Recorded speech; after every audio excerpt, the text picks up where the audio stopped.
All right, let's learn how to play Inner Sanctum. In Inner Sanctum, we're all trying to vie to gain the most power and prestige to become 7th level and have the master reveal all of his secrets. So, you're going to start with 4 cards. The cards are come in 2 very general types. These are the different areas where you can gain power, and then there are action cards. So arrows or cards. On your turn, if you have less than 10 cards and 0 corruption, more on corruption in a second, you draw 2 cards. I can draw the top card of the discard and the top card of the draw, or I can draw 2 from the draw deck. Let's grab one of each. So I got a cultist, I got some business. He's going to my hand. So now I have all these cards. I can play 1 action card. In this case, I'm going to play Cleanse. Cleanse lets me move corruption around. I could have otherwise played Raiders, where I pick another player and they have to discard a different type of card called Artifacts. And it says gain 1 corruption. So this goes in front of me now. I mentioned corruption before, now it's a really good time to get into it.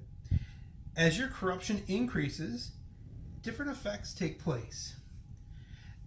At the end of your turn, I have to discard a card. If I have 10 cards at the start of my next turn, I have to call a meeting to vie for power. With 5 corruption, I have to call it at 9 cards. So the more corrupt you get, the less options you get. But corruption gives you power. Like this lets me influence people. I can sell my soul, flipping my card over, making me immune for 2 turns, and giving me other cool effects. But eventually, if I have enough cards, I can declare it's time to have a meeting. Then I look at all my cards. Every card group I have at least 3 of, I can try to bid to have the most in this area. I have 3 politics. So I'm going to say, I'm going to put 1 group down.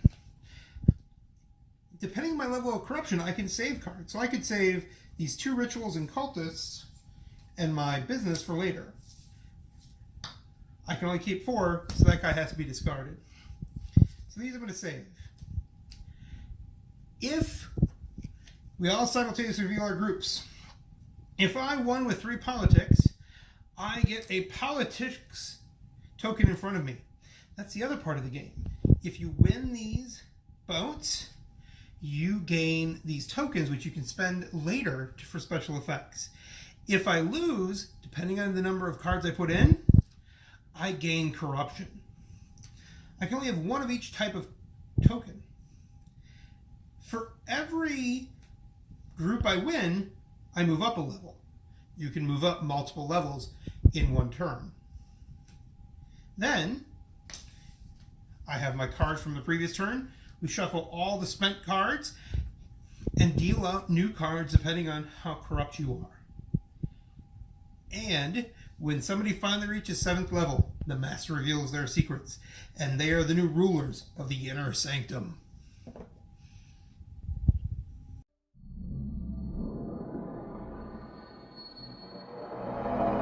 All right, so I walked you through the pretty simple game of Inner Sanctum. What do I have to say about it? Well, first and foremost, theme. I like it. You do kind of feel like a cultist. You're manipulating things behind the scenes. You know, it might not be a perfect fit, but it's pretty good. You know, you all feel like we're out maneuvering each other to really get a good grasp of everything. So I give it a 4.5 out of 5. Mechanics, the game says the low bound is 2 players, so I've played it 2. It's not a great 2-player game. It's got some fun. It's not horrible, but the bigger issue is it's got the Catan problem. Catan, fabulous game. 2 players, where's the robber going to go? Who are you going to screw? It's the other person. It's also a social game to a point, because there is no way to mitigate a runaway victor unless the table gathers up and points at that guy and say, we're going to kill him because he's at 5 levels. So I give it a 4 out of 5. Not bad. Just know what you're getting into. For rules, the rules I got were a beta version of the rules. They're not laid out. The rules are kind of like what I've read, watching a movie with my mother. In that, like, something's gonna come up and she's gonna be like, well, who's that guy? What is he gonna do? Is he evil? Like, I don't know. This thing, there are mechanics here. There are action cards. If you read on, it'll explain it all perfectly. If you don't, and you're just kind of freak out, like, what's this card? Sell your soul. It's explained its own section, just not right away. So I give it a 4.5 out of 5. Just read the rules, and you'll do fine. But if you get jumpy and antsy, you're going to get a little lost. Execution, overall I like it. Nice chunky cardboard, nice chunky cards, cool little sliders.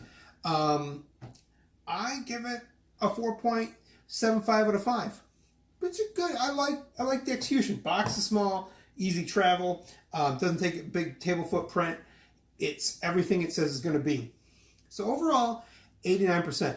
I like Inner Sanctum. A lot of fun. It is a good bar game. It's not going to be like a Twilight Imperium where I say we're going to set this up months in advance and this is what we're going to play today. It's a good 20-minute filler. And it doesn't need to be more than that. It's fun. You could play it at a bar with a couple beers. But this is not a 5-hour killer. But I'm happy. Inner Sanctum. Give it a look. I'm Ed from Throat Punch Games at Throat Punch G on Twitter. Throat Punch Games on Instagram and Facebook. Like and subscribe for daily content and contests. Thanks for watching.